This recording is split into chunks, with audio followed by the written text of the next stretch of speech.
Hola, soy Raúl, este es Chechu y vamos a hablar sobre la verdadera historia de Pocoyo. Pocoyo es un niño pequeño, como los demás, que casi siempre se está riendo y es muy feliz. ¡Soy feliz!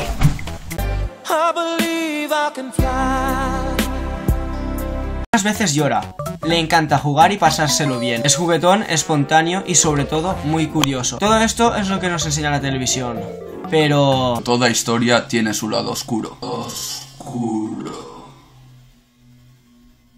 ¿Existen los elefantes rosas? Patos con sombrero. ¿Niños que no crecen? Un mundo con fondo blanco y narrador. ¿Voces de niño en off? Pájaros con más de 40 años. Todo esto lo vamos a descubrir hoy en Cuarto Milenio. Él hacía llamarse Yo y era un gran compositor de series infantiles. Padecía un fuerte estrés para hacer tantas melodías para tantos capítulos. Debido a su afán de pedirle cada vez proyectos más y más complicados, le hizo tener un bloqueo mental y creativo, y eso le llevó a las mismísimas puertas del psiquiátrico. Lo encontraron sin ningún tipo de identificación. En el psiquiátrico confirmaron que debido a su grave estado mental, le llevó a un trauma que tenía en la niñez, que al final se apoderó de su mente. A medida que Yo, así se hacía llamar él, se iba controlando de su mente, empezaba a tener un denotado trastorno bipolar y rasgos de psicosis esquizofrénica. Una de sus personalidades era la de asesino, que confesó que más de una vez hubo matado a más de una persona, pero vagamente habían pruebas.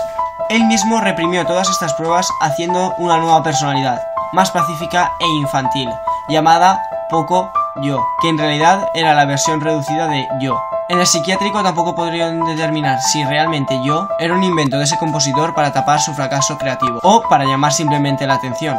Realmente nadie sabía su auténtico nombre. Entonces, si nadie sabía nada de él, ¿quién era Yo realmente? Las reveladoras sesiones entre estas dos personalidades se tenían que llevar a cabo en una habitación acolchada, debido a la extrema violencia que tenía una de ellas.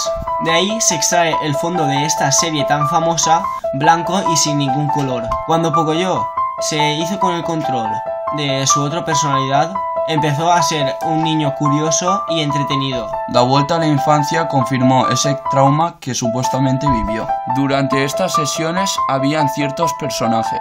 Un pato cascarrabias con sombrero, que supuestamente era su padre que de pequeño le abandonó, tal vez después de asesinar a su mujer. Por eso ese color rosa que simboliza la sangre. Este trauma de su niñez fue debido al sacrificio de su única mascota, que era una perra que cayó gravemente enferma.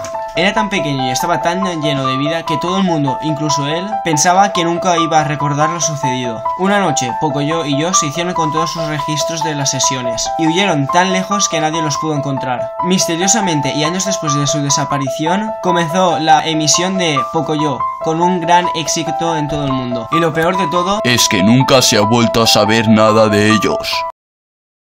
Todo esto es lo que nos enseña... ¡Tío! Empecemos.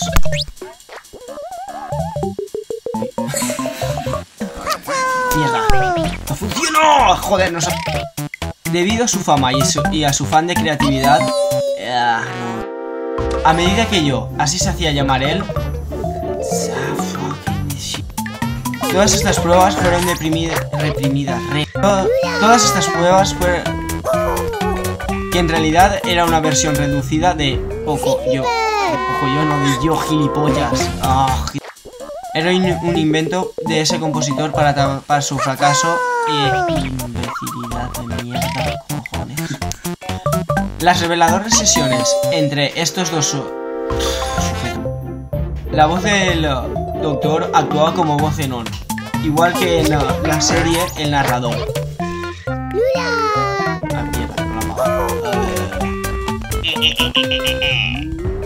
Era tan pequeño y estaba tan lleno de vida que incluso él,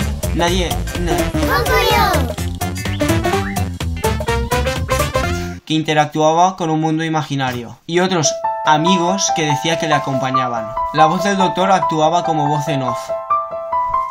Y a la tiración de otros niños para guiarse.